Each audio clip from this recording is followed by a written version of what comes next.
नमस्कार साथियों, मैं के वर्मा आपका बहुत बहुत स्वागत करता हूं। आज का जो हमारा टॉपिक है, आज हम लोग लेके आए हैं। आज हम लोग बहुत ही मस्त और इम्पोर्टेंट प्रश्न लेके आए हैं। रसायन विज्ञान से बहुत ही महत्वपूर्ण प्रश्न लेकर आए हैं। रसायन विज्ञान से यानी कि केमिस्ट्री के बहुत ही महत्वपूर्ण प्रश्न हम लोग लेकर आए हैं। केमिस्ट्री के बहुत ही महत्वपूर्ण प्रश्न 2020 प्रश्न लेकर आए हैं। देखिए, ऑब्जेक्टिव टाइप से क्वेश्चंस। प्रश्न नंबर पहला है, केमिस्ट्री के इतने शानदार प्रश्न हैं कि हर एक एग्जाम में इनमें से प्रश्न देखने को मिलता है। इसी के साथ आइए, ये हमारा केमिस्ट्री का भाग फर्स्ट है, केमिस्ट्री का लेक्चर 1 है। आइए देखते हैं, प्राचीन काल में रसायन का कार्य करने वाले व्यक्तियों को प्राचीन काल में रसायन का कार्य करने वाले व्यक्तियों को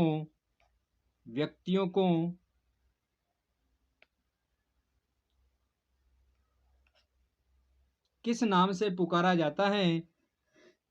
किस नाम से पुकारा जाता है? ऑप्शन नंबर ए कीमियागार, ऑप्शन नंबर बी वैज्ञानिक, ऑप्शन नंबर सी रसायन शास्त्री और ऑप्शन नंबर डी महर्षि।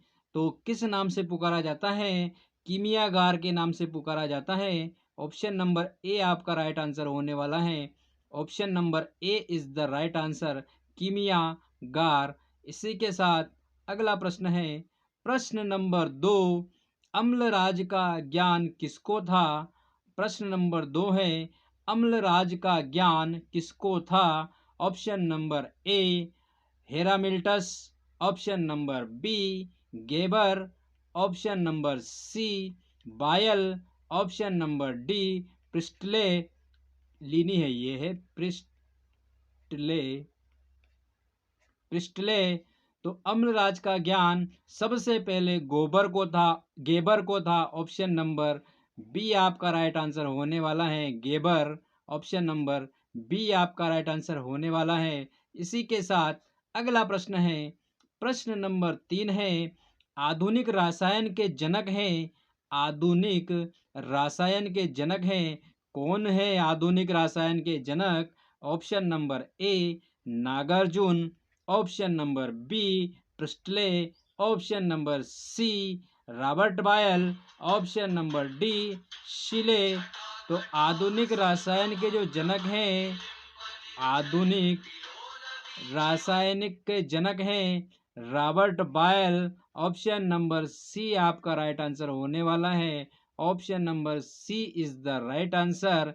इसी के साथ अगला प्रश्न है, प्रश्न नंबर 4 है।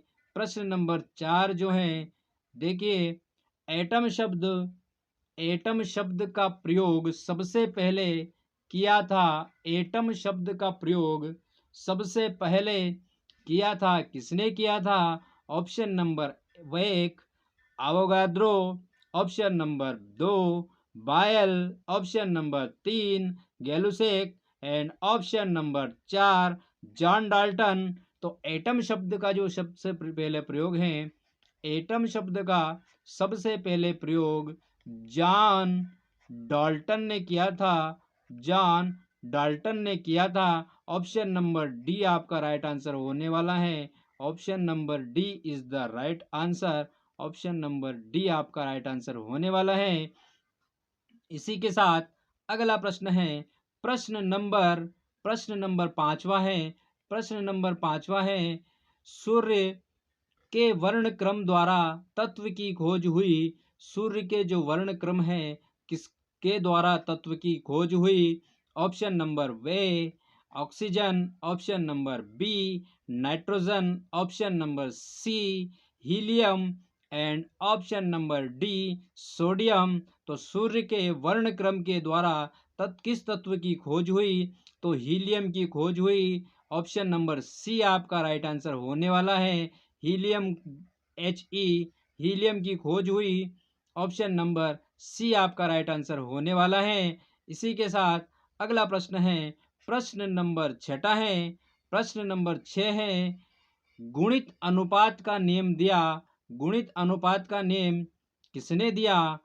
Option number A John Dalton, option number B Richter, option number C Gay Lussac, option number D इनमें से कोई नहीं। तो गुणित अनुपात का नेम जो दिया है John Dalton, option number A आपका राइट आंसर होने वाला है। हम लोगों ने सभी ने ना 11th एंड 12th केमिस्ट्री पढ़ी हुई है। ये 11th या 12th केमिस्ट्री का प्रश्न है जो कि सभी लोगों ने पढ़ा हुआ है। आइए प्रश्न नंबर 7वां देखते हैं।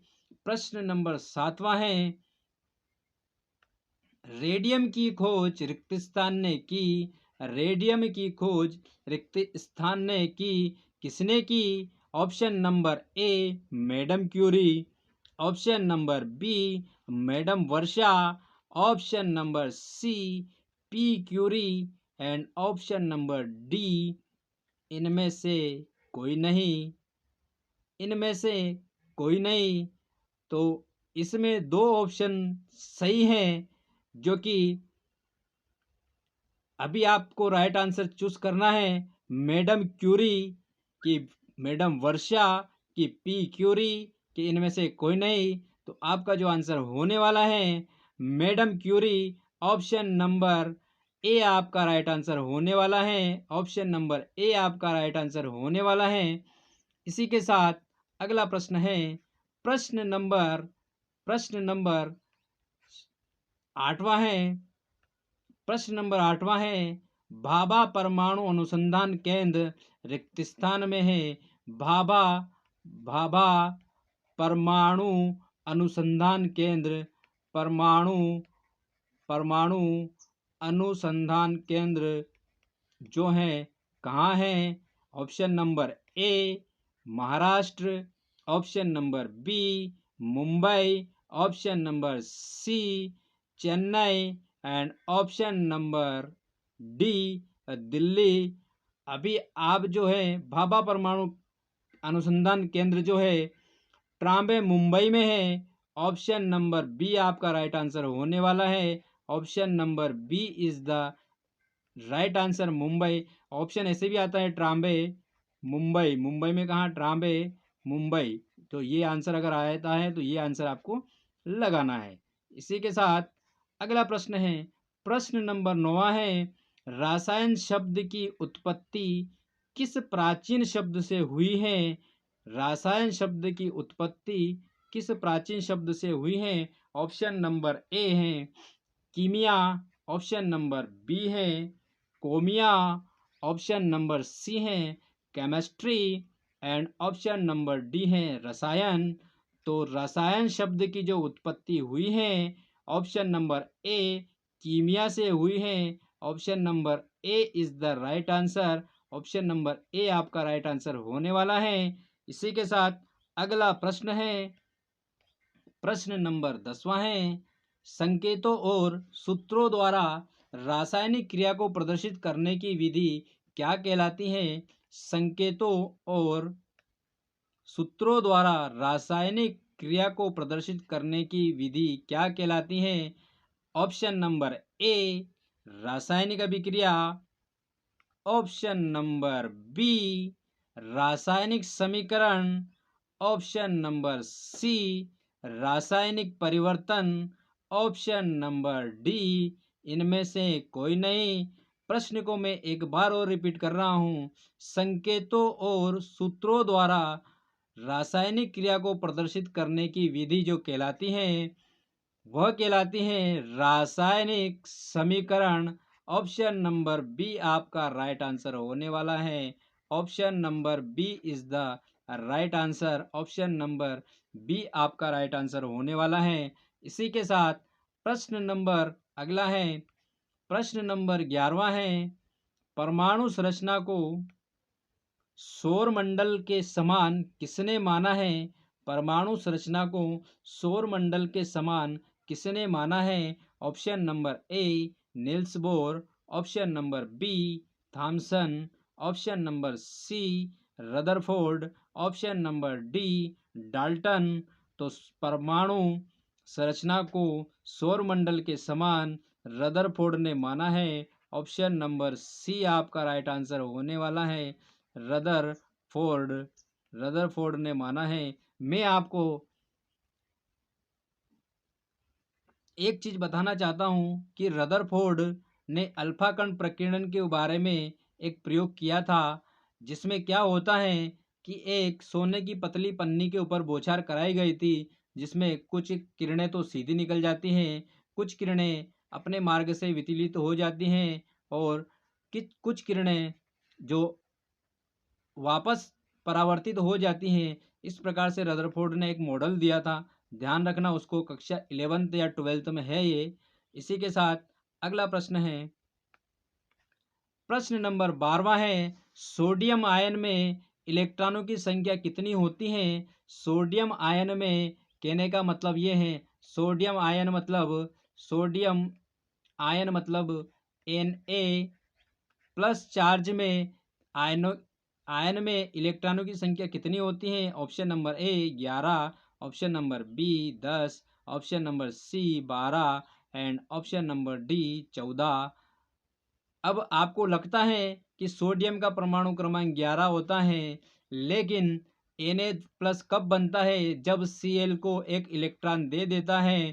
तो सोडियम के पास 11 इलेक्ट्रॉन थे, लेकिन कितने हो गए? एक देने के बाद कितने हो गए? 10 हो गए। और जिसको दिया उसके पास क्या हो गए? 11। अगला एक बढ़ गया, मतलब उसके पास ऋण चार्ज आ जाएगा। जो लेता है इलेक्ट्रॉन उसके पास माइनस चार्ज होता है, और जो देता है इलेक्ट्रॉन उसके पास प्लस चार्ज होता है। सोडियम प्लस है, इसका मतलब क्या है कि सोडियम ने एक इलेक्ट्रॉन दिया है, मतलब इसके पास कितने इलेक्ट्रॉन हैं?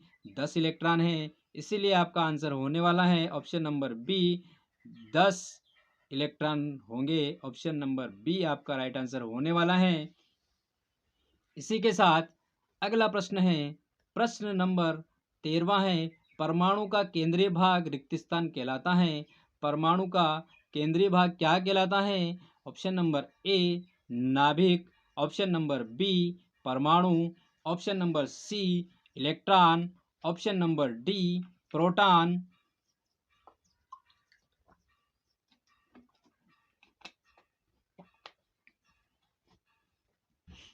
परमाणु का केंद्रीय भाग नाभिक कहलाता है। ऑप्शन नंबर ए नाभिक। परमाणु का जो केंद्रीय भाग होता है नाभिक कहलाता है। नाभिक ये परमाणु है, इसके नाभिक में क्या रहते हैं? ये कक्षाएं हैं, कक्षाएं 4 होती हैं। 4 कौन कौन सी होती हैं? KLMN या 1 2 3 4। इलेक्ट्रॉन कक्षाओं में चक्कर लगाते हैं, माइनस चार्ज होता है, और नाभिक में प्रोटॉन और न्यूट्रॉन रहते हैं। प्रोटॉन पर प्लस चार्ज रहता है और न्यूट्रॉन उदासीन रहता है। इस चीज़ को ध्यान रखना। कभी कभी प्रश्न आ जाता है कि नाभिक में क्या उपस्थित होता है? Electron proton, proton neutron, proton neutron, electron electron. तो इस प्रकार से आपको ध्यान रखना है कि नाभिक में प्रोटॉन और न्यूट्रॉन रहते हैं, P प्लस और N रहते हैं, और इलेक्ट्रॉन कक्षाओं में चक्कर लगाते हैं। आइए प्रश्न नंबर 14वां देखते हैं। प्रश्न नंबर 14वां है, इलेक्ट्रॉन की खोज किसने की? Option number A Chadwick, option number B Redford, option number D Thomson, option number D Goldstein. तो मैं आपको बता दूं कि ईट ईट मतलब ईट याद रखना, ईट याद रखना, ईट याद रखना। इलेक्ट्रॉन, इसे क्या हो गया आपका? Electron, electron. और ट से क्या हो गया? टॉमसन या थॉमसन। तो जो इलेक्ट्रॉन की खोज की वो किसने की? थॉमसन ने की। ऑप्शन नंबर सी आपका राइट आंसर होने वाला है। अभी